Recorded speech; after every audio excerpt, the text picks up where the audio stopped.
নমস্কার বন্ধুরা, কেমন আছেন সবাই? Welcome to my cooking channel মায়ের সহজ রান্নায় সবাইকে জানাই স্বাগত। আজকে আমি একটা নিরামিষ রান্না করে দেখাবো। খুব সহজ, খুব তাড়াতাড়ি হয়ে যায়।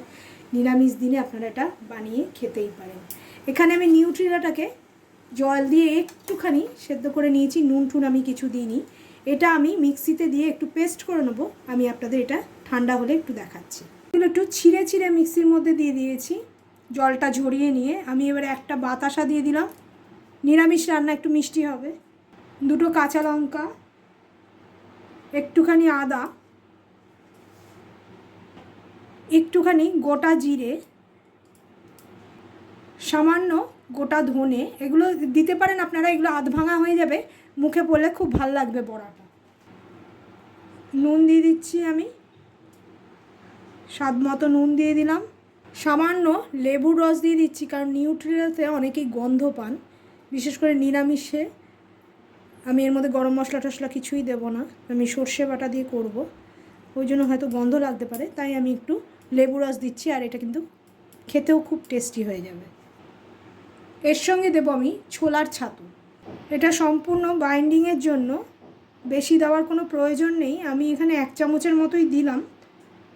এটা আমার বাড়িতে ছোলা দিয়ে করা। লাগলে আমি পরে আবার মাখার সময় যখন বড়াটা মাখবো তখন লাগলে আমি আবার দিয়ে দেবো। দেখুন, আমি কিন্তু মিহি করে করে নিয়েছি, বেটে নিয়েছি। এবার আমি আরেকটু ছাতু দেব,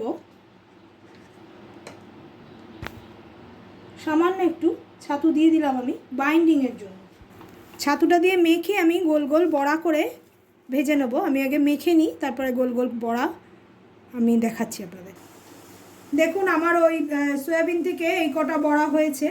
আমি ছোট বড় মাঝারি এরকম সাইজের করেছি, আপনারা একটু ছোট ছোটও করতে পারেন। আমি এবার একটা ফ্রাই প্যান নিয়ে নিয়েছি। ফ্রাই প্যানের মধ্যে অল্প তেল দিয়ে আমি জাস্ট এপিট ওপিট একটুখানি লাল করে ভেজে নেবো। এটা বেশি অয়েল কিছু ডিপ ফ্রাই করার কোনো প্রয়োজন নেই।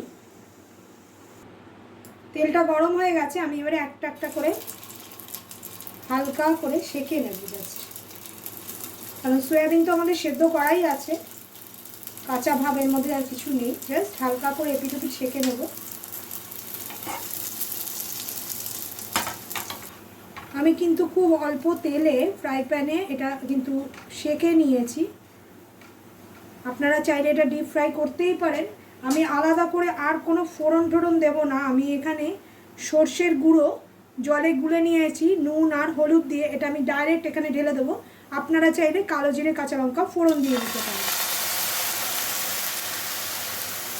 আমি এখানে দুটো কাঁচা লঙ্কা ফাটিয়ে দিয়ে দিচ্ছি। এটা সেদ্ধ করার কিচ্ছু নেই, এটা নাড়াচাড়া করার কোনো প্রয়োজন নেই। জাস্ট একটুখানি ঝোলের রসটা ঢুকবে, তাহলেই কিন্তু রান্না হয়ে যাবে। আপনারা যারা মিষ্টি খেতে পছন্দ করেন তারা একটু মিষ্টি দিয়ে দিতে পারেন। আমি যেহেতু বড়ার মধ্যে মিষ্টি দিয়েছি, আর আলাদা করে কোনো রকম মিষ্টি দিলাম না। এই গরমে বেশিক্ষণ রান্না করতে ইচ্ছে করে না রান্নাঘরে থেকে। এরমভাবে সহজ পদ্ধতিতে রান্নাটা করবেন, দেখবেন ভীষণ ভালো লাগে খেতে। আমার তো গরম জলে এটা কড়াই ছিল, বেশি ফুটতে লাগবে না।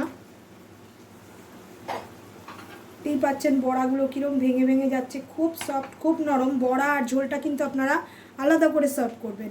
আমি কিন্তু গ্যাসটাকে অফ করে দেবো এবারে, দিয়ে ওপর থেকে সর্ষের তেল দিয়ে দেবো।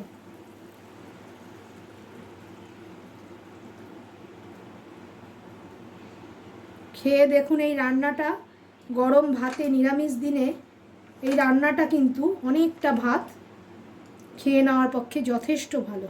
আমার রান্নাটা কমপ্লিট হয়ে গেছে। আমি একটু স্ট্যান্ডিং টাইম দেবো ঢেকে, তারপরে আমি আপনাদের প্লেটিং করে দেখিয়ে দিচ্ছি। নরম তুলতুলে দেখুন একদম তৈরি হয়ে গেল সয়াবিনের বড়া সর্ষে দিয়ে। দুর্দান্ত একটি রেসিপি, সাদা গরম ঝরঝরে ভাতের সাথে কিন্তু একদম কিন্তু অ্যাপ্রোপ্রিয়েট। যারা ননভেজ কোনো ডিশ খান না তারা এই সয়াবিনের বড়াটা একবার করে দেখুন, আমার মনে হয় সবার খুব ভালো লাগবে। ভিডিওটা ভালো লাগলে বেশি বেশি করে লাইক করবেন, আর কমেন্টের মাধ্যমে কিন্তু লিখে জানাতে ভুলবেন না আপনাদের রান্নাটা কেমন লাগলো। বেশি বেশি করে বন্ধু বান্ধব আর রিলেটিভসদের সাথে বেশি বেশি করে শেয়ার করবেন।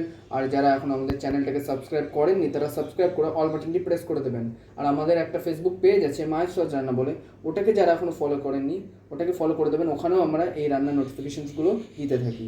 ধন্যবাদ।